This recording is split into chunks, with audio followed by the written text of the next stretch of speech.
मैं तो मजा देखना है, मैं पहली बार आया। अच्छा अच्छा मैं उतो पिछे मुड़ जाना जी ਵਧੀਆ ਜੋ ਟਾਈਮ ਬੰਦਾ ਘੁੰਮੇ ਫਿਰੇ ਉੱਥੇ ਕੀ ਉਤਨੀ ਬੱਸ ਹੋ ਜਾਂਦੀ ਭਾਜੀ ਹੋਰ ਯਾਰ ਹਾਂਜੀ ਤੇ ਆਣਾ ਇੱਥੋਂ ਆਪਣੀ ਵੀਡੀਓ ਬਣਾਣੀ ਜਦੋਂ ਮੈਂ ਉੱਥੇ ਜਾਵਾਂਗਾ ਜਾਵਾਂਗੇ ਫਿਰ ਜਾਓ ਜਾਓ ਪਲੇ ਕਰਨਾ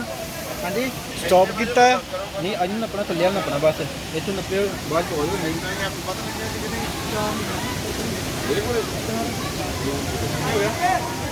ਇਹ ਭਾਈ ਲਾਣਾ ਯਾਰ ਬਾਕੀ ਤਾਂ ਲਾਣਾ ਸਾਰੇ ਕਿੱਥੇ ਜਾ ਸਕਦਾ ਜਾਓ ਜਾਓ ਕੱਪੜੇ ਥੋੜੀ ਗਿੱਲੇ ਕਰਨੇ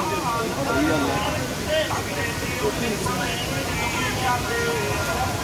ਬੜੀ ਬਣਾ ਲਿਓ ਬਾਈ ਫਿਰ ਹਾਂ ਉੱਥੇ ਜਾ ਉੱਥੇ ਜਾ ਕੇ ਇਹਨੂੰ ਨੱਪ ਕੇ ਸਟਾਰਟ ਕਰ ਨਾਲ ਇੱਥੇ ਨੱਪ ਕੇ ਕਾਲ ਕਰਦੇ ਹਾਂ